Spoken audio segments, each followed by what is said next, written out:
First ever factory outlet లో దంతెరా sale offer ఈ నెల 15 నుంచి 20 వరకు Mukunda jewellery Purvi grand opening November 1 KPHB లో. ఇప్పుడు తెలంగాణలో బీసీలకి 42% రిజర్వేషన్ ఇస్తాను వాళ్ళు చెప్పారు కాబట్టి జనం ఓట్లేశారు. అధికారంలోకి వచ్చిన కాంగ్రెస్ పార్టీ కాలయాపన చేసి జీవో అని ఆర్డినెన్స్ అని కేబినెట్ ఆమోదం అని అసెంబ్లీలో బిల్లు మన ఆమోదించమని చెప్పి బిల్లులు దాన్ని గవర్నర్ అని రాష్ట్రపతి అని జంతర్ మంతర్లో ధర్నా అని అంటే ఒక 6 నెలలు సంవత్సరం కాలం కాలయాపన చేశారు. అంటే ఈ 6 నెలలు ఈ సంవత్సరం పాటు సంవత్సరం కిందనే బీసీలు ఈ సర్పంచ్లు అయ్యేవాళ్ళు, ఎంపీటీసీలు అయ్యేవాళ్ళు, జెడ్పీటీసీలు అయ్యేవాళ్ళు. కానీ వాళ్ళని ఇలా కాకుండా చేసిండు. ఇంకోటి ఏంటంటే చట్టబద్ధతతో కలిగినటువంటి రిజర్వేషన్ ఇస్తా కులగణన చేశాడు. ఆ కులగణనలో తప్పులు తడక చేశాడు. చట్టబద్ధత రిజర్వేషన్ రాలేదు. మరి ఇక్కడ పార్లమెంటుకు తీసుకుపోయినావు నువ్వు, ఢిల్లీకి తీసుకుపోయిన అంశం. ఢిల్లీకి తీసుకుపోయినప్పుడు నువ్వు ధర్నా చేసినప్పుడు పార్లమెంటు నడిచింది. పార్లమెంట్లో మరి నీకు 250 మంది సంబంధించిన వాళ్ళు ఉన్నారు ఏది మహాగఠబంధన్కి. మరి దానికి సంబంధించిన వాళ్ళు పార్లమెంట్లో చర్చ పెట్టలేదు కదా. అక్కడ ఎలాంటి డిబేట్ లేకుండా పార్లమెంట్లో అటు నరేంద్ర మోడీ ఓబీసీ నేత ఉన్నాడు, మరి ఆయన మీద ఎలాంటి ఒత్తిడి చేయలేదు. అంటే కేవలం ఒక డ్రామా ఆడిర్రు, కేవలం కాలయాపన చేసిర్రు. కోర్టు జడ్జిమెంట్ పేరుతోటి బీసీలను మోసం చేసిర్రు. అంటే బీసీలకి అంటే వాళ్ళ నాయకత్వం కావాలి, వాళ్ళ ఫేర్ షేర్ కావాలనే అంశము వీళ్ళకి చిత్తశుద్ధి ఉన్నట్టు కనపడట్లేదు. కాబట్టే ఈరోజు ప్రజలందరూ కూడా రోడ్ల మీదకి వచ్చారు. బీసీలు, ఎస్సీలు, ఎస్టీలు, అగ్రవర్ణాలలో అభ్యుదయవాదులు, అగ్రవర్ణాలలో పేదలు, సబ్బండ వర్ణాలు ఇవాళ కాలేజీలు బంద్ చేసిరు, స్కూల్స్ బంద్ చేసిరు, ఆర్టీసీ బస్సులు బంద్ అయిపోయినాయి. అన్ని రకాలుగా ప్రజలందరూ కూడా షాపులు తమ తమ వ్యాపారాలు కూడా బంద్ పెట్టి ఇలా బీసీ సమాజానికి ఒక న్యాయమైన వాటా కొరకు బంధుకు పిలిపించారు కాబట్టి వాళ్ళకి మద్దతు తెలియజేశారు. గవర్నర్ అంటే ఇప్పుడు గవర్నర్ కానీ రాష్ట్రపతి కానీ వాళ్ళు ఏంటంటే 6 నెలల్లో ఆమోదించాలని సుప్రీంకోర్టు జడ్జిమెంట్లు ఉన్నాయి. మరి ఉన్నా కూడా వాళ్ళు ఈ రకంగా చేస్తున్నారంటే మరి ఆ గవర్నర్ భారతీయ జనతా పార్టీకి సంబంధించినటువంటి వ్యక్తి, అక్కడ రాష్ట్రపతి కూడా భారతీయ జనతా పార్టీకి సంబంధించినటువంటి వ్యక్తి. అంటే వీళ్ళు నేషనల్లో వాళ్ళకు ఒక పాలసీ ఉంది. అంటే రిజర్వేషన్లకు వ్యతిరేకంగా వాళ్ళు, కులగణనకు వ్యతిరేకంగా వాళ్ళు మాట్లాడేవాళ్ళు. అంటే ఆర్ఎస్ఎస్ వాదులు, మనువాదులు, మెజారిటీ ప్రజల యొక్క హక్కులకి వాళ్ళు అన్యాయం చేసేటువంటి వాళ్ళు. అంటే గతంలో నుంచి కూడా వాళ్ళు అదే చేసుకుంటూ వచ్చారు. ఈ మధ్యలో కొంచెం మార్చుకుంటూ కులగణన చేస్తామని చెప్పేసి ఏదో తీర్మానం చేసిర్రు. కాబట్టి వాళ్ళ యొక్క భావజాలం ఉన్న వాళ్ళ ఐడియాలజీ తోటి వాళ్ళిద్దరికి చెప్పు ఉండవచ్చు. అందుకనే ఆ బిల్లులు పాస్ అయి ఉండకపోవచ్చు. నేనేమంటున్నా, మోసం చేసిన కాంగ్రెస్ పార్టీ అంతకులే సంతాప సభ పెట్టినట్టు వాళ్ళే వచ్చి ధర్నా చేయడం అంటే సిగ్గుచేటు కదా. నిజంగా మీరు కరెక్ట్ చేసి ఉంటే ఈ పరిస్థితులు వచ్చేది కాదు కదా. నేనేమంటున్నా అంటే ఇలాంటి పరిస్థితి వచ్చినందుకు ముఖ్యమంత్రి ఆ పదవి నుంచి దిగిపోవాలి. కేబినెట్ మంత్రులు కూడా రాజీనామా చేసి పోవాలి. మీ చేత కాదు, మీకు ఈ లీగల్గా మీరు ఓడిపోయారు. సుప్రీంకోర్టు కూడా మేము హైకోర్టులో, సుప్రీంకోర్టులో కూడా మీకు ఎక్కడ దిక్కు లేదు. మీ గవర్నర్ దగ్గర దిక్కు లేదు, రాష్ట్రపతి దగ్గర దిక్కు లేదు. మెజార్టీ ప్రజల యొక్క మనోభావాలకు అనుగుణంగా మీరు నిర్ణయాలు తీసుకోలేకపోయారు, పని చేయలేకపోయారు, వాళ్ళకి ఇప్పించలేకపోయారు. కాబట్టి మీరు రాజీనామా చేయాలని నేను అడుగుతున్నా. అదేవిధంగా భారతీయ జనతా పార్టీ నాయకులు కూడా ఉన్నారు. ఇవాళ అక్కడ 2 కేంద్ర మంత్రులు ఉన్నారు. తర్వాత ఓబీసీ సంబంధించినటువంటి జాతీయ కన్వీనర్ లక్ష్మణ్ గారు ఉన్నారు. ఇవాళ బండి సంజయ్ గారు ఉన్నారు, లేకపోతే ఈటెల రాజేందర్ గారు ఉన్నారు, లేకపోతే ఇంకా మిగతా నాయకులు అరవింద్ గారు ఉన్నారు. వీళ్ళందరూ కూడా ఏం చేస్తున్నట్టు 8 మంది ఎంపీలు కూడా రాజీనామా చేయాలని నేను అడుగుతున్నా. ఇవాళ మీరు అందరికి కూడా చిత్తశుద్ధి ఉంటే ఇవాళ ఓబీసీకి సంబంధించినటువంటి నేత, బడుగు బలహీన వర్గాలకు సంబంధించినటువంటి నేత నరేంద్ర మోడీ గారు ఉన్నారు. నరేంద్ర మోడీ గారు కూడా బీసీలకు రిజర్వేషన్లు ఇవ్వడానికి వారు చిత్తశుద్ధితోటి ఉన్నారని చెప్పేసి మీరే చెప్తున్నారు అనేక సభలల్లా. కాబట్టి మీ 8 మంది ఎంపీలు, మంత్రులు ఇక్కడ ముఖ్యమంత్రిని, ఇక్కడ ఉన్నటువంటి ఎంపీలని, మంత్రులని ఎందుకు తీసుకుపోవట్లేదని నేను అడుగుతున్నా. ఇంకో మాట కూడా నేను అడుగుతున్నా. ఇవాళ కేంద్రంలో ఉన్న ఎన్డీఏకి right hand Nitish Kumar, left hand Chandrababu Naidu. Nitish Kumar Udaipur డిక్లరేషన్లో జనగణనకి అనుకూలము, రిజర్వేషన్లకు అనుకూలము, జనాభా ఎంత ఉంటే అంత ఇవ్వాలని చెప్పేసి ఉదయపూర్ డిక్లరేషన్ మీద సంతకాలు పెట్టిన వాళ్ళు వీళ్ళు. నువ్వు పోయి నితీష్ కుమార్ని ఎందుకు కలవలేదు? నువ్వు పోయి చంద్రబాబు నాయుడుని ఎందుకు కలవలేదు? నీకు గురువే కదా, నీ కాంటెంపరీ, నీతో పాటు నీ కొలిగే కదా. నువ్వు ఆయన దగ్గర పోయి నీకు బలం సరిపోకపోతే అయ్యా నువ్వు రా, ఆ నితీష్ కుమార్ రా, మీరిద్దరు లేకపోతే ఎన్డీ అనేది కుప్పకు వెళ్ళిపోద్ది. ఆ రోజు జయలలిత ఎందుకు సాధించింది 69%?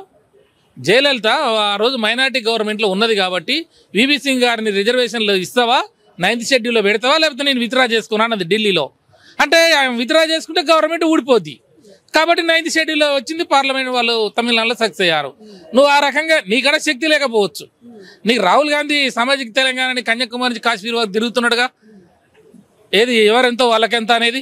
మరి ఆయన 250 మంది ఎంపీలతో రెడీగా ఉన్నాడు కదా. మరి ఈయన కూడా ఓబీసీ నేత కదా. ఇంకా వీడు మాట అయినకపోతే రైట్ హ్యాండ్ లెఫ్ట్ హ్యాండ్ ఏది నితీష్ కుమార్ చంద్రబాబు నాయుడు ఉండు కదా ఊడబీకనికి. మరి వాళ్ళిద్దరు మద్దతు తీసుకొని పొలిటికల్ కంపల్షన్ క్రియేట్ చేసి నువ్వు ఆ జంతర్ మంతర్ దగ్గర ధర్నా చేయకుండా నువ్వు వీళ్ళ దగ్గర పోయి కలిసి నీ ఎంపీలని బీజేపీ ఎంపీలని అందరిని తీసుకొని చంద్రబాబు నాయుడు నితీష్ని పవన్ కూడా ఎన్డీఏలో ఉన్నాడు కాబట్టి పవన్ కళ్యాణ్ గారు ఆయన కూడా సామాజిక తెలంగాణ అంటున్నాడు కాబట్టి మీరు అందరూ కూర్చుంటే అయిపోయేది. ఇప్పుడు ఈడబ్ల్యూఎస్ రిజర్వేషన్ తెచ్చిరమ్మా. ఈడబ్ల్యూఎస్ రిజర్వేషన్కి ఏం ధర్నాలు అయినాయి? ఎవరు పోయినరు? వాళ్ళు మెజార్టీ ఉన్నారు కాబట్టి రాత్రికి రాత్రి జీవో ఆర్డినెన్స్ తెచ్చిండు. ఉభయ సభలలో పెట్టిండు, లోక్సభలో రాజ్యసభలో 2 రోజుల్లో గోవిందా అర్పణ అయిపోయింది. దాన్ని ఎవడు అడగాలి? దీనికేమో ఇంత పంచాయతా, దీనికి డెడికేటెడ్ కమిషనా, దీనికి క్షేత్రస్థాయిలో పోయి సర్వే చేసి జనాల్ని తీసుకురావాలా, మళ్ళీ 50% దాటొద్దని నువ్వే పెడతావు. నేను ఏమంటున్నా, చిత్తశుద్ధి లేని శివ పూజలు అన్నట్టు కాంగ్రెస్ పార్టీది, బాండశుద్ధి లేని పాకంబులేలు అన్నట్టు భారతీయ జనతా పార్టీది.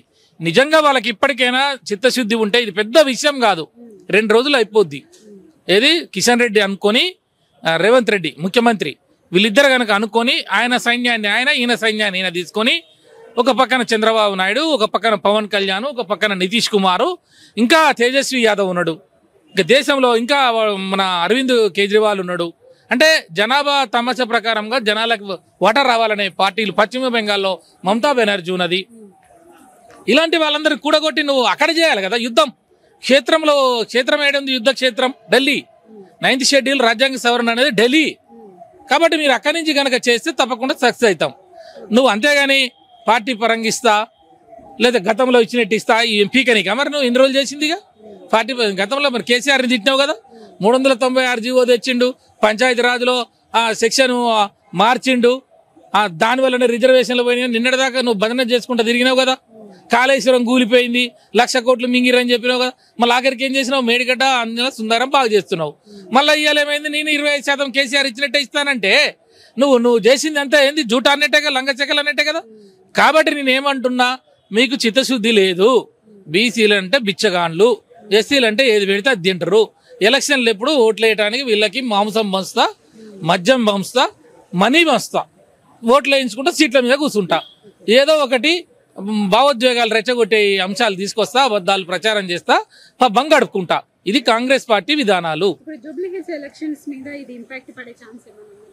100% జూబ్లీ హిల్స్ లో ఉన్న ప్రతి బీసీ బిడ్డకు మేము పిలుపునిస్తా ఉన్నాం. జూబ్లీ హిల్స్ లో ఉన్నటువంటి ఏ ఒక్కరు కూడా కాంగ్రెస్ పార్టీని చిత్తుగా ఓడించాలి. ఎందుకు అంటే బీసీలకు రిజర్వేషన్ ఇస్తాను మోసం చేసిండు, ఈరోజు రోడ్డు మీద పడేసిండు, బంధులు ధర్నాలు చేసే పరిస్థితి తీసుకొచ్చాడు. సంవత్సరం కిందనే మనం అందరం కూడా నాయకులు ఏది ఉంటే ఆ నాయకుల్ని కాకుండా చేసింది కాంగ్రెస్ పార్టీ. కాబట్టి సంవత్సరానికి 20,000 కోట్ల రూపాయల బడ్జెట్ ఇస్తానడు, ఇవ్వలేదు. బీసీ పిల్లలకు 10 లక్షల రూపాయల లోన్లు ఇస్తానడు, ఇవ్వలేదు. ఎంబీసీలకు మంత్రిత్వ శాఖ ఇస్తానడు, ఇవ్వలేదు. బీసీలకు సంబంధించిన ఫెడరేషన్ కార్పొరేషన్ పదవులు 27 ఉంటే ఆ కులాలకు సంబంధించిన ఒక ఒడ్డెర కార్పొరేషన్ని నింపలేదు, ఒక నాయి బ్రాహ్మణ కార్పొరేషన్ నింపలేదు, ఒక విశ్వబ్రాహ్మణ కార్పొరేషన్ నింపలేదు, ఒక ఒడ్డెర కార్పొరేషన్ నింపలేదు, ఒక మేదర కార్పొరేషన్ నింపలేదు, ఒక పూసల కార్పొరేషన్ నింపలేదు, ఒక వీరముష్టి కార్పొరేషన్ నింపలేదు. మరి వాళ్ళ కులాలకు సంబంధించినటువంటి వాళ్ళని ఒక చైర్మన్గా వేసి వాళ్ళకింత జీతం పెట్టి అందులో డైరెక్టర్లు వేసి డైరెక్టర్ జీతం పెట్టి ఒక ఆఫీస్ ఇచ్చి ఒక కార్ ఇచ్చి ఒక చాకలైనా కావద్దానండి లీడరు. ఇవాళ నువ్వు నామినేటెడ్ పోస్టులు 75 వేస్తే 50 ఒక నీ కులపోనికే ఇచ్చుకుంటేవి. ఇవాళ ఈ కులపోలకి ఇవ్వకపోతే 40% ఇవ్వాలి కదా. 70 ఇస్తే 7-4-20-30 మంది చైర్మన్ల పోస్టులు, కమిషన్ మెంబర్ పోస్టులు వీళ్ళకి ఇవ్వాలి బీసీలకి. ఆ నామినేటెడ్ పోస్టులు ఇవ్వలే. సరే అవి ఇవ్వకపోతే కనీసం వాళ్ళకి సంబంధించిన ఫెడరేషన్లు, వాళ్ళకి సంబంధించిన కార్పొరేషన్లు ఉన్నాయి కదా, వాళ్ళ దాంట్లో వాళ్ళనన్నా ఏవా. నీ కాంగ్రెస్ పార్టీలో జెండా మోసిన వాళ్ళు, నీ కాంగ్రెస్ పార్టీలో సీనియర్గా ఉన్న సాకలోళ్ళు, మంగళోళ్ళు, దుదేకులోళ్ళు, ఆరకట్టుకోళ్ళు ఇన్ని రోజులు వీటి గురించి పట్టించుకుంటుంది అనుకుంటున్నారు. మీరు ఇంతకుముందు ప్రభుత్వం బీఆర్ఎస్ పార్టీ కదా, మరి వాళ్ళు ముందుకు ఎందుకు తీసుకెళ్ళలేకపోయినారు? ఇప్పుడు నేనేమంటున్నా, మా ఎప్పుడు 33% చట్టసభలో రిజర్వేషన్ ఇవ్వాలని ఫస్ట్ గవర్నమెంట్లోనే బిల్లు పెట్టాం అసెంబ్లీలో. తర్వాత మహిళా రిజర్వేషన్లో కూడా మహిళల్లో ఓబీసీలకి శాతం ఇంత ఇవ్వాలని చెప్పేసి కూడా మేము పెట్టినాం. తర్వాత మార్కెట్ కమిటీలలో జీవో తీసుకొచ్చి రిజర్వేషన్లు ఇచ్చాం. తర్వాత ఆర్థికంగా బలపరచాలని గ్రామీణ వాతావరణంలో ఉన్న యాదవులు గుర్ర పిల్లలు ఇచ్చినాం, ముదిరాజులకి చేప పిల్లలు ఇచ్చినాం, తర్వాత ఆత్మగౌరవ భవనాలు ఇచ్చినాం, గురుకుల పాఠశాలలు పెంచినాం, తర్వాత అంబేద్కర్ మహాత్మా జ్యోతిరావు ఓవర్సీస్ స్కాలర్షిప్ తెచ్చినాం. ఇవన్నీ దేనికి? ఇవన్నీ చదువుకొని బీసీలు పైకొచ్చి ఇంత చైతన్యం అయితే రేపు రాజ్యాధికారం కొరకు ప్రశ్నించే వికాసం వచ్చినాక ప్రశ్న వస్తుంది. కాబట్టి వాళ్ళు రాజ్యాధికారంలోకి వస్తారు. ఇవాళ ఈ పిల్లలు కూడా లండన్లో చదువుకోవాలి, జపాన్ జర్మన్లో చదువుకోవాలని కదా మహాత్మా జ్యోతిరావు స్కీమ్ తీసుకొచ్చింది. డాలర్లు రావాలి, వాళ్ళు కూడా ఇల్లు కట్టుకోవాలి, ఏసీ కార్లలో తిరగాలి, ఆ తర్వాత రాజ్యాధికారం గురించి మాట్లాడాలి, అభివృద్ధి వస్తుంది అనేది. మేము ఆ రకంగా కొంత ప్రయత్నం చేసినాం. ఇంకా కొంత చేయాల్సి ఉండే. మొత్తం మేము ఇక్కడ ఏదో చేసినామని మేము అంటులేదు. మా ద్వారా కొంత జరిగింది, ఇంకా చేయాల్సి ఉండే.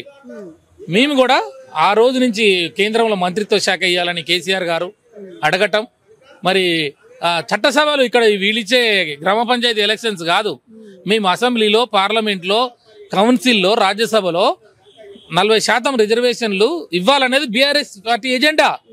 రేపు రాబోయే కాలంలో మెజారిటీ ప్రజలు ఇక్కడ మనము సకల జనుల సర్వే చేసి 90% జనము ఇవాళ తెలంగాణలో ఉన్నారు ఎస్సీ ఎస్టీ బీసీ మైనార్టీలని ఒక ముఖ్యమంత్రి రాష్ట్ర అసెంబ్లీలో ప్రకటించిండు.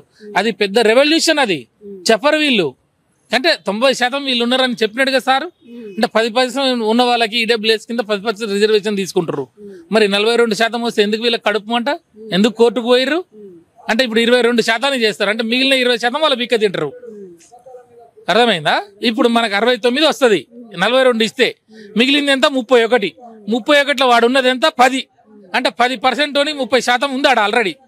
అది ఉన్నాక కూడా వీంది 20% పీక్కుంటుండు బీసీలది.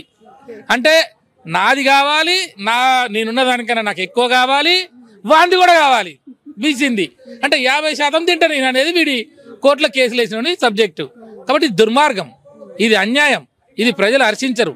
ఆ రోజు దుర్యోధనుడు పాండవులకు గొడవ అయినప్పుడు కూడా పాండవులు ఏమన్నారు? ఒక తల్లి పిల్లలు కాబట్టి రాజ్యాధికారం ఉంటుందా, మాకు సగం వాట ఏమని అడిగారు. వాడు ఏమన్నాడు? నేను ఇయ్యనన్నాడు దుర్యోధనుడు. వాళ్ళు పోయి కృష్ణునికి అడిగిపోయారు. సార్ ఇట్లా అంటున్నాడు, మాకు అన్యాయం చేస్తున్నాడని చెప్తే ఆయన కృష్ణుడు అన్నాడుగా, సరే మరి వాళ్ళు పెద్ద బలం ఉందిరా, వాళ్ళు 100 మంది ఉన్నారు, మీరేమో 5గురే ఉన్నారు, బలహీనులు ఉన్నారు, మరి ఇదంతా ఎట్లా ఉన్నదంటే కనీసం 5 ఊర్లన్నీ ఏమని సార్ మేము బతుకుతామన్నారు. కృష్ణుడు పోయి వాళ్ళని అడుగుతాడు, వాళ్ళ వాటా ఇవ్వమంటే ఇవ్వమంటారు. కనీసం 5గురు ఉన్నారు, పోయి 5 ఊర్లని ఇది అధర్మం, అట్లా చేయొద్దని చెప్తే అడిగినారు. అంటే ఏమైంది? 5 ఊర్లు కూడా ఏం సూది మన భూమి కూడా ఏమన్నాడు. అప్పుడు ఏమైంది? ఇంకా మనకు తెలిసిందే. అట్లనే వీళ్ళ వాటా తీసుకోకుండా వీళ్ళు ఉన్నదానికంటే ఎక్కువ తీసుకొని పక్కోనికి కూడా వద్దు అని ఏదైతే అంటున్నారో వీళ్ళు దుర్యోధనుడి వారసులు. కాబట్టి కృష్ణ పరమాత్మ న్యాయం చేయటానికి ఆ రోజు మహాక్షేత్రం కురుక్షేత్రం జరిగింది. ఇప్పుడు కూడా ఒక కృష్ణుడు ఉన్నాడు ఇండియాలో. ఆయన ఎవరో కాదు, నరేంద్ర మోడీ. ఆ నరేంద్ర మోడీ అనే కృష్ణ భగవానుడు ఇవాళ ఈ వర్గాలకి న్యాయం చేయాలంటే ఆయన 5 నిమిషాలలో చేయొచ్చు. ఎట్లనంటే ఆయన ఓబీసీ నేత ఉండి ఈబీసీ అంటే అగ్రవర్ణాలకి రిజర్వేషన్ ఇచ్చిండు మహానుభావుడు. 10% ఉంటే 10% ఇచ్చిండు. అసలు అగ్రవర్ణాలలో ఆర్థికంగా వెనుకబడిన వాళ్ళు ఉండేది 3%. ఆ 3% వాళ్ళకి 10% ఇచ్చి అక్కడ అన్యాయం చేసిండు ఈ శ్రీకృష్ణుడు. అక్కడ వాళ్ళకేమో సమన్యాయం చేసిండు ఆ శ్రీకృష్ణుడు. సరే వీళ్ళకి చేసినవు నాయన శ్రీకృష్ణ పరమాత్మ నరేంద్ర మోడీ, నువ్వు ఇప్పటికైనా మా జనం 56% ఉన్నారని చెప్పి లెక్కలు చెప్తున్నాయి. కనీసం ఆ 42% అయినా ఇచ్చి ఆ శ్రీకృష్ణుని వారసుడిగా నువ్వు మహాభారత రామాయణ సనాతన ధర్మానికి మీరే మూల విరాట్ అని చెప్తున్నటువంటి నరేంద్ర మోడీ, ధర్మం న్యాయం అని మాట్లాడుతున్నటువంటి మీలు ఎవరికెంతో వాళ్ళకెంత, సబ్కా సాత్ సబ్కా వికాస్ అని మాట్లాడుతున్న నరేంద్ర మోడీ ఇవాళ తెలంగాణలో ఉన్న బీసీలకు సమన్వయం చేయమని ఇవాళ నేను అడుగుతా ఉన్నా. ఇవాళ మీరు చేయకపోతే భారతీయ జనతా పార్టీని ఇక్కడ తెలంగాణలో మీ జెండా ఎగరకుండా తెలంగాణ బీసీ సమాజం మిమ్మల్ని ఎలివేసే రోజులు చాలా దగ్గరలో ఉన్నాయని చెప్పేసి నేను హెచ్చరిక చేస్తా ఉన్నా.